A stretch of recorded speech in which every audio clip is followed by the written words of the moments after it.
What's up, everybody? I'm Rick. And I'm Anna. And welcome to a review of the 2021 movie Judas and the Black Messiah.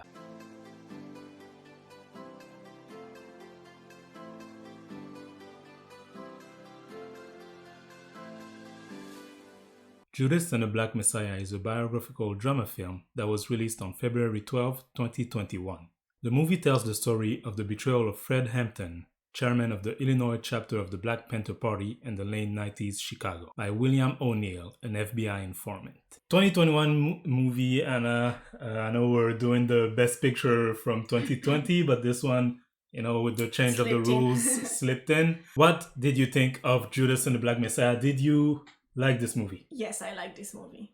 This movie really makes you feel angry as you watch it. You said something similar about a movie that is a topic very similar to this one. Right. That we've watched earlier this year, The Trial of the Chicago 7. So I'm guessing the same reason you were angry then is the reason you're angry now. I mean, first of all, I have to say, as a movie, it's doing a great job at making us feel this story. You feel for the characters, you're angry with every injustice that happens to them. And that's what it is about, the injustice. And that's what gets you. And that's what gets you angry. Mm-hmm. But yeah, we're not here to, right. talk about the events of the time. We're talking about the movie. As a movie, it's wonderful. Like, it really makes you feel all of those emotions. I think that the strong point of this movie is the cast. They chose an amazing cast. They are so expressive. They really make you feel all of their emotions. You can see it in their eyes, in their behavior, in like the twitch of the muscles that is like so well captured in so many different scenes. It's just amazing. And the second strongest point of this movie, my point of view, are the speeches, the monologues, the discourse. So when you say speech, do you mean a literal speech? Fred Hampton. Yes, those, but also like they reference speeches of other famous people at the time, people who were fighting for the same cause. Yeah, Martin Luther King, right. Malcolm X, etc. Exactly. Yeah. The use of all of these elements. We hear some speeches in the movie, but also in the conversations, like when they talk so passionately about their cause, even between just two characters, the discourse is so strong. Yeah. And that links us to the topic, right? The topic of the movie, which, by the way, I also loved this movie. I thought it was very good. The cast, like you said, is a big part of why it's so great, but the topic is another part of why it works so well, because just like with The Trial of the Chicago 7, this is very timely, right? Right. And so even though we're in a story that is set in the 60s, with some elements that you were not familiar with, right? You're not that familiar with U.S. history, but because the topic itself is so timely, this is something that we're aware of, right? You can connect with the cause, their plights, their dialogue. Most of the movie and the characters are very relatable, right? And very understandable. And what I also loved about this movie is how it showed a nuanced representation of some of its characters, right? We have one member of the Black Panther who's actually an FBI informant, right? So it's not literally black versus white or good versus bad, right? On the side of the Black Panther, they have a traitor, the FBI agent. You kind of don't like him, but also he kind of acts like he's morally right, when faced with his colleagues' choices. Even he has a line that he doesn't want to cross, right? So that brings me back, no matter if you agree with him or not, it shows that everybody has a bit of gray. Right. And then, right? And I like that, and it takes me back to you already mentioned The Trial of the Chicago 7, where even though it's clear from the point of view of the movie what's the right side of this story, the characters or some of the characters are not always like completely on one side or the other. And this movie does the same thing. And I really, really like it. Because obviously you watch this movie and you come out of it thinking, of course, like what the FBI did was horrible, right? There's no way you can empathize with it. But the movie tries to show, at least for some of the characters. I feel like they make a difference between like the cause and, the events that happened and individual people. Yeah. While the righteousness of the cause is clear, and it's not put in question of the cause of the Black Panthers in this case. It's clear and it's not put in question, and obviously, you know, the FBI and the system and what they did is obviously the wrong side of that conflict. It makes you feel like the characters themselves are not always individuals just within these events, exactly. right? Of course, the most gray one is William O'Neill, right? Who's Black Panther, but also an informant. Which, by the way, let's take a look at the cast. We've been talking about the cast, right? Who is that cast? Who is this amazing cast? Exactly. This movie was directed by Shaka King and stars Daniel Kaluuya as Fred Hampton, chairman of the Black Panther chapter in Chicago. What did you think of Kaluuya's performance in this movie? It was so powerful. I mentioned already that I think one of the strong points of the movie are the speeches and the discourses and all of that.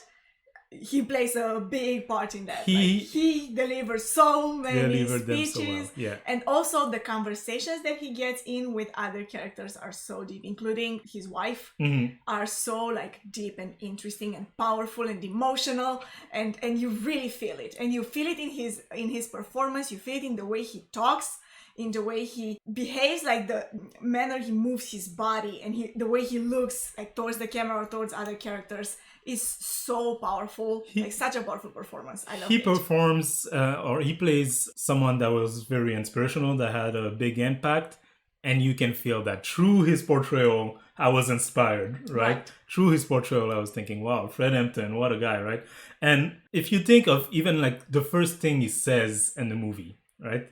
He's in that class, and he gets up to make his speech, and he says, I don't need no mic. Can y'all hear me? Yeah. And right away, you understand what kind of character he is. He can impose himself, even on a crowd. He can speak loud enough that they would hear him. He doesn't need a mic. Like, his presence is felt. Right, exactly. We were not the only one who thought that his portrayal was great. Kaluuya won the Oscar for Best Supporting Actor at the Academy Award for this role. Why is supporting? Is it like in the trend of Chicago 7? There's no actual main actor. We'll get into that when we talk about the different awards that the movie got. But yeah, it's an interesting thing that both main characters here got a Best Supporting Actor nomination. Okay. When I say both, I'm also talking about Lakeith Stanfield as William O'Neill, an FBI informant who infiltrates the Black Panther Party, who was also very great, right? When I was talking about the gray areas, this is him. This is mostly him, of how guilty he feels at times, but also other times it feels like, oh, I'm just betraying these guys and I don't give a F, right? Like, because there's something in it for me. And also it feels like you can't believe that he actually fooled himself into thinking he was the one doing the right thing. Or rather than something good, something he needed to do, right? Right. Because if I don't do that, they'll send me to jail or whatever the case might be. No, but not even that. I'm talking specifically about like what the FBI agent told him, that like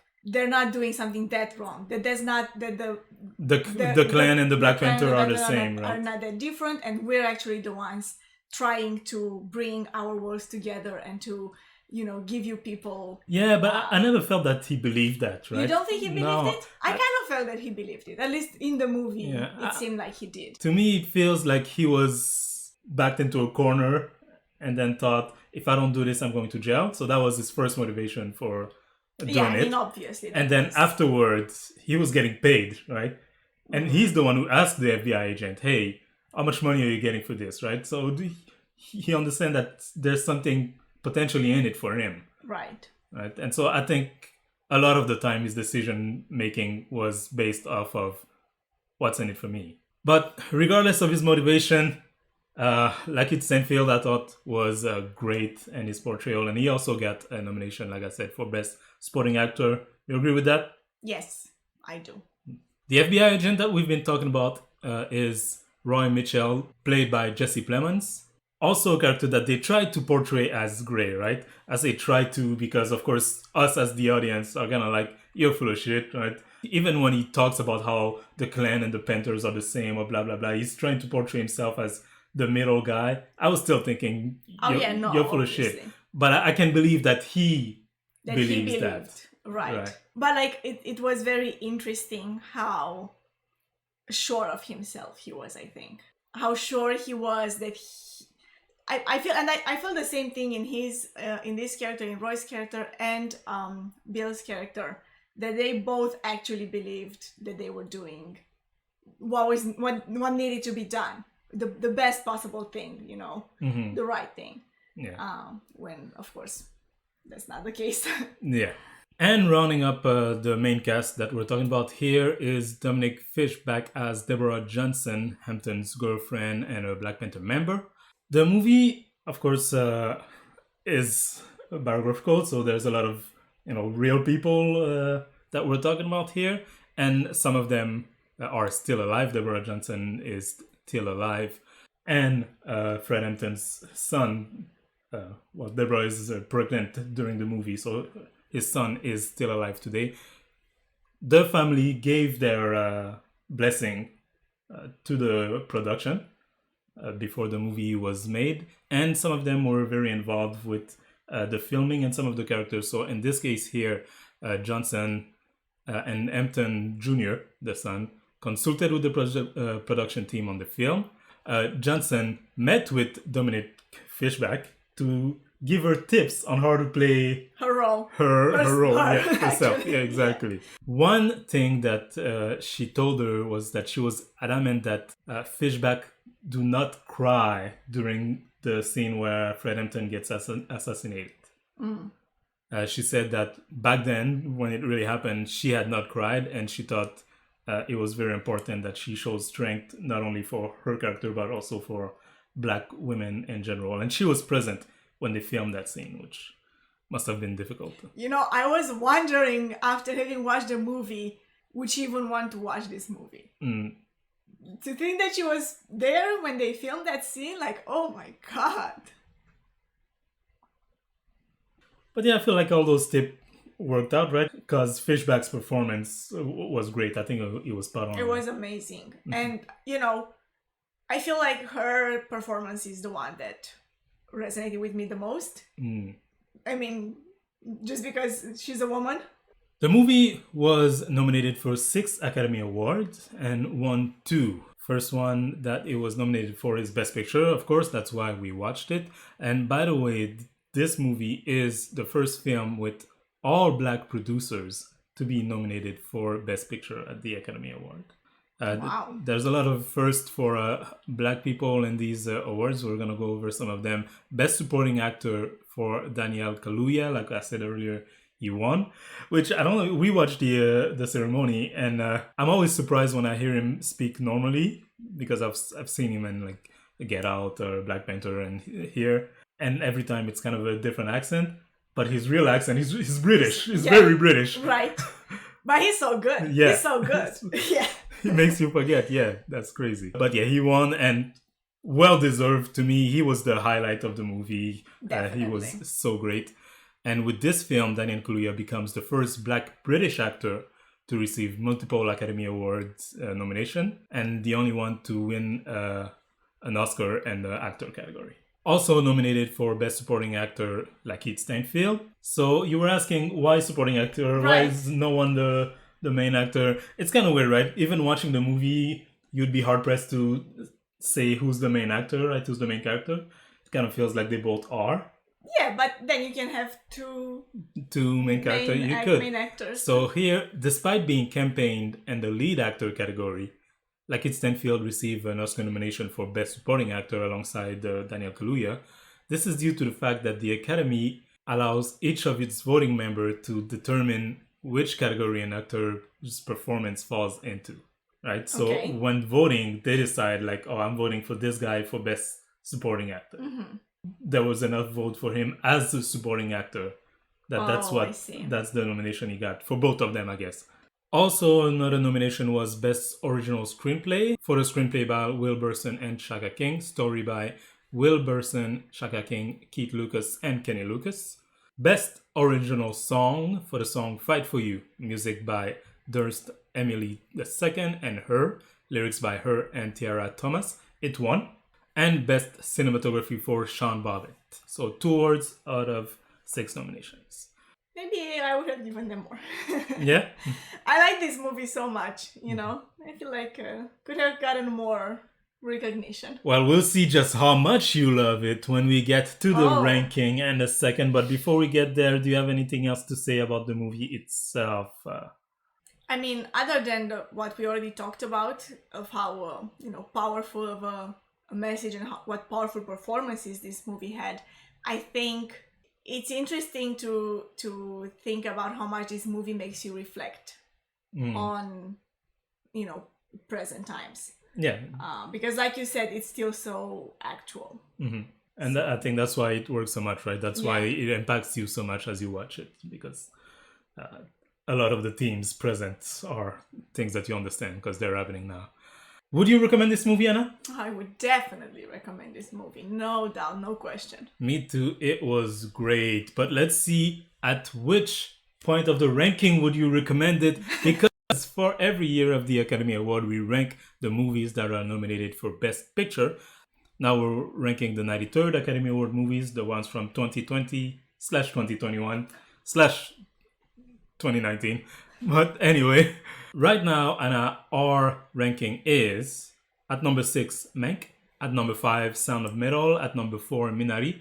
At number 3, Promising Young Woman. At number 2, The Trial of the Chicago 7. And at number 1, The Father. Where would you put Judas and the Black Messiah? I would put it at number 1. I would put it at number 2. Okay. I would put it at number 1 because if I am thinking about one of the 2 main reasons why we agreed on putting The Father at number 1, which is the incredibly powerful performance in this movie. The performance of the main actor is also I would say it's equally powerful. It's so impactful. It's so strong, and it's so, like you say, it's inspirational. It's totally believable.